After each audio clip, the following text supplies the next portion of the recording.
Hello everyone, welcome to my channel to our new blog. তো আজকে সরস্বতী পুজো দেখতে পাচ্ছ, আমরা দুজনে রেডি হয়ে গেছি আর আমি ওকে আমার ডিজাইন করা একটা পাঞ্জাবি সুন্দর করে পরিয়ে দিয়েছি। তো ঘর থেকে ভিডিওটা শুরু করলাম, কারণ বাইরে গিয়ে কতটা কি আর বলতে পারবো জানি না, কি শুনতে পারবে তোমরা সেটাও জানি না।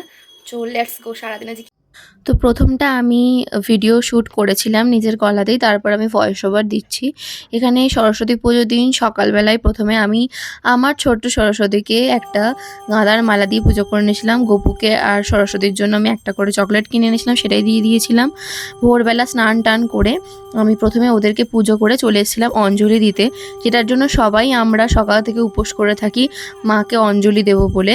আমি পুষ্পাঞ্জলিটা প্রথমেই দিয়ে নিচ্ছিলাম। এখানে পুজো হচ্ছিল, আমি তৈরি হয়েই যখন এলাম, মা আগে থেকেই এখানে জোগাড় টোগাড় করে রেখেছিল, বললো যে অঞ্জলি হবে, এবার তুই চলে আয়। তো আমি এখানে এসে প্রথমে পুজোটা দিয়ে নিচ্ছিলাম, কারণ একবার যদি পুজোটা দেওয়া হয়ে যায় মাথা থেকে অনেকটা একটা চিন্তা দূর হয়ে যায়। কারণ আমার তো ভীষণ এটা নিয়ে চাপ থাকে যে আমি পুষ্পাঞ্জলিটা ঠিক করে ঠিক টাইমে চলে গিয়ে দিতে পারবো কি না, সেই নিয়ে আমি ওই জন্য পুষ্পাঞ্জলিটা তাড়াতাড়ি করে দিয়ে দিচ্ছিলাম।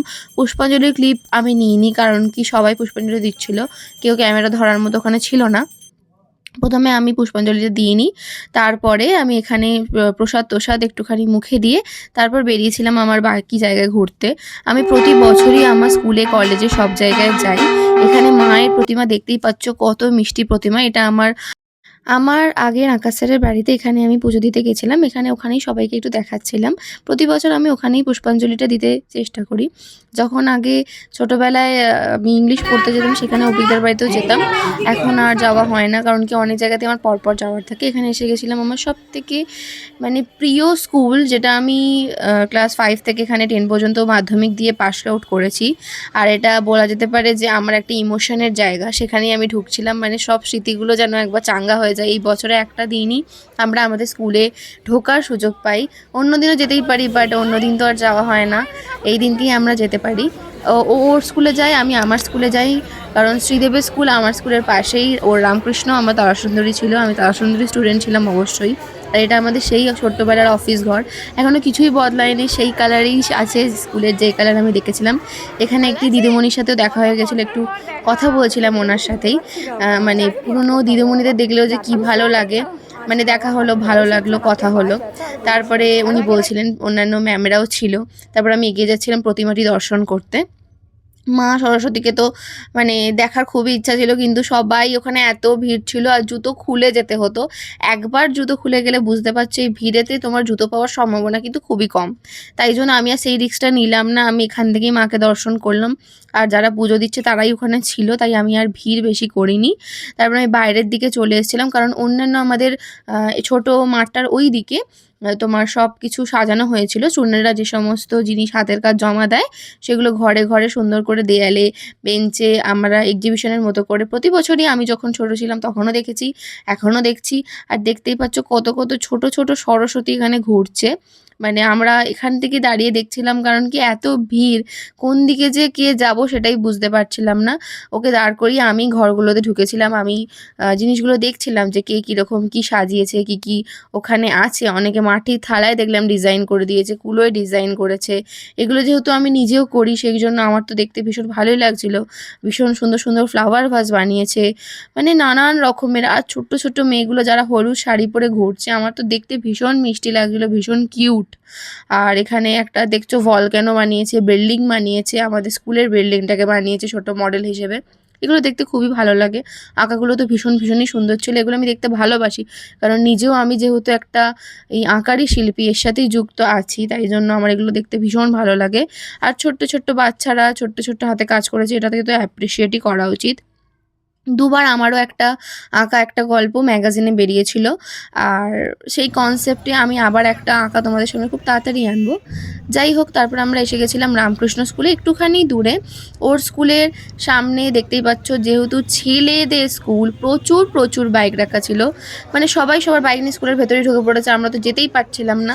অ্যাট লাস্ট অনেক কষ্টে ভিড়টা পেরিয়ে ঢুকতে পেরেছি, তাই জন্য মাঠটা তোমাদেরকে দেখাচ্ছি। এটা তো ওর কাছে ওর ইমোশনের জায়গা, ওখানে এলেই একটা কীরকম যেন ভাবুকে হয়ে যায়। আর অনেক বন্ধু বান্ধবদের সাথে ওর দেখা হয়েছে, নতুন গ্রুপ তৈরি হয়েছে আবার হোয়াটসঅ্যাপে।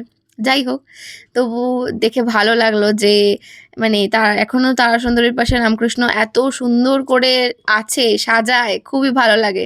মানে রামকৃষ্ণ ছেলেরা তারা সুন্দরী মেয়েদেরকে দেখে, তারা সুন্দরী মেয়েরা রামকৃষ্ণ ছেলেদেরকে দেখে। এইটা আমি জাস্ট মজা করে বললাম। তারপরে এখানে দেখতে পাচ্ছ খুব সুন্দর ফুল দিয়ে সাজানো হয়েছে। এই ফুলগুলো নাকি, কি বল তুই বল, এই ফুলগুলো কেন দেওয়া হয়? এই ফুলগুলো প্রত্যেক বছর জানুয়ারি মাসে কর্মশিক্ষা জন্য নেওয়া হয় প্রত্যেকটা স্টুডেন্টের থেকে, ক্লাস 1 থেকে 8 ক্লাস অবধি জমা দেওয়া হয়, আবার রিটার্ন করে দেওয়া হয়। এই সরস্বতী পুজোর জন্যই নেওয়া হয়। তো এগুলো ও আমার পাশে বসছিল, তাই জন্য ওকে একটু বলতে বললাম, কারণ ওর স্কুলের ব্যাপারে ও যতটা বলতে পারবে আমি যতটা নাও বলতে পারি। এটা ওদের সরস্বতী প্রতিমা ছিল, খুবই সুন্দর, দারুণ স্টেজ করে ওরা সাজিয়েছে। ওরাও এরমভাবে এক্সিবিশনটা করে, খুব সুন্দরভাবে একটা ঘরে ওরা এরকম সাজিয়েছে। আবার ওদের একটা স্ক্রিনিং করে দেখানো হচ্ছে যে ওদের কি কোথায় কোথায় ঘুরতে নিয়ে যাওয়া হয় স্টুডেন্টদেরকে। বেশ ভালো, মানে আয়োজনটা খুবই সুন্দর। ছোট ছোট বাচ্চাদের, বড়দের হাতের কাজ এখানে আছে। অবশ্যই এখানে অনেক খাটুনি রয়েছে। আমরা এটাকেই ঘুরে ঘুরে একটুখানি দেখছিলাম। তারপরে আমার নিজের কলেজেরও যাওয়ার ছিল, যদিও এখন সবাই বড় হয়ে গেছে বলে কেউ ততটা আর কলেজে যায় না। আর একটা কমন প্রশ্ন আমাকে সবাই করে যে তুই হাওড়ায় কেন থাকিস, তুই কেন কলকাতা যাস না সরস্বতী পুজোয়? বিশ্বাস করো, সরস্বতী পুজো এখন দুর্গা পুজোর মতো ভিড় হতে শুরু করে দিয়েছে। সবাই প্যান্ডেলে প্যান্ডেলে ঠাকুর দেখতে যায়, টালাপত্রের ভিড়টা আশা করি সোশ্যাল মিডিয়ায় তোমরা এবারে সবাই দেখেছো। আর ময়দানে মনে হবে কাপেলের ঢল নামছে, সারি সারি দিয়ে মিছিল যাচ্ছে কাপেলদের। তো আমি এত যেখানে ভিড় পছন্দ করি না, সেখানে তো আমার যাওয়াটা উচিতই নয়। কারণ প্রথম কথা, যে কেউ জানি না কে কার পাশে দাঁড়িয়ে ছবি তুলছে, কে কোন ছবিতে আসছে, কে কার বয়ফ্রেন্ড, কে কার গার্লফ্রেন্ড, মানে ওখানে গেলে সব এক এককারময় হয়ে যায়।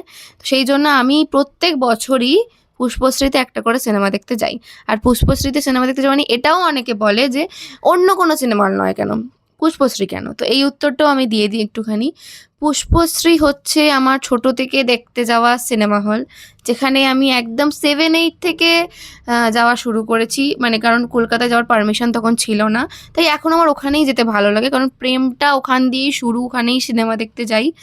আর আমি এখানে কলেজে চলে এসেছিলাম, কারণ কেউ কলেজে আসুক বা নাই আসুক, আমার 2-একটা বন্ধুর সাথে দেখা করতেও খুব ইচ্ছা করছিল। আর আমার একটি বন্ধু আসবেও বলেছিল, তাই জন্য আমি কলেজে চলে এসেছিলাম। সবাই মোটামুটি কলকাতায় ময়দানে, কেউ নন্দনে, কেউ ভিক্টোরিয়া চলে গেছিলো। প্রচুর ভিড়, আমি সামলাতে পারবো না, তাই আমি রিস্ক নিইনি।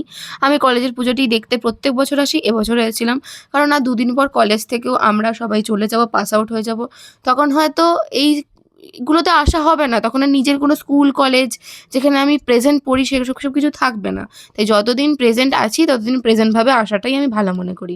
এখানে বন্ধু বান্ধবদের সাথে দেখা হয়ে গেছিলো, তাই ওদের সাথে হাই হ্যালো করে আমাদের কলেজে দুর্গা প্রতিমাকে প্রণাম করে আমি আবার বেরিয়ে পড়েছিলাম সিনেমাটা দেখতে। কারণ তখন টিকিট কাটিয়ে এসেছিলাম 2:45 হোক কলর অফ সিনেমাটা রাজ চক্রবর্তীর পরিচালনায় আমরা দেখতে গেছিলাম। আর দারুণ দারুণ হয়েছে, ভীষণ হাসি ছিল, ভীষণ নীতিকথামূলক একটা গল্প।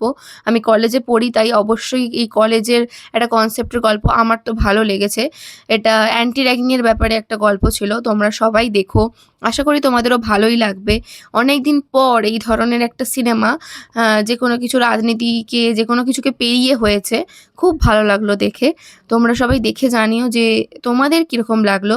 প্লিজ আমার কমেন্ট বক্সে তোমরা কিন্তু সবাই কমেন্ট করে যেও। অনেকেই তোমরা ভিডিও দেখো, কিন্তু কেন জানি না তোমরা একটা কমেন্ট করো না। আমি এখানে টিকিটটা ওনাকে ঢুকে দেখিয়ে দিচ্ছিলাম, উনি আমাদের সিটটা দেখিয়ে দিলেন। আর আমরা যেহেতু গিয়ে টিকিট কাটিয়েছিলাম, আমরা খুব পেছনের দিকে এবারে সিটটা পাইনি, নাহলে আমরা একদম শেষের দিকে সিটটা দিই। আর পুষ্পশ্রী হলটা যারা চেনো না, যারা একদম আইনক্স, তারপরে ভালো ভালো টিভিয়ারে গিয়ে অভ্যস্ত সাউথ সিটিতে, তারা একবার দেখেই নাও যে পুষ্পশ্রীটাও কেমন হয়। খুব একটা কিন্তু খারাপ নয়।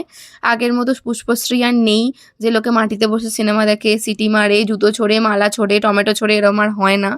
তো কনসেপ্টগুলো একটু বদলানোটা খুব প্রয়োজন। আর এখানে সিনেমার এটা স্টার্টিং ছিল, তো সিনেমাটা দেখেছি, দিনটা সব মিলিয়ে খুব ভালো গেল, সুন্দর গেল। আশা করি তোমরা সবাই খুব ভালো থাকো, সুস্থ থাকো, আর আমাকে সাপোর্ট করে যেও। Please do like, comment and share. দেখা হবে আবার একটা নেক্সট ভিডিওতে। আজকে এই পর্যন্তই।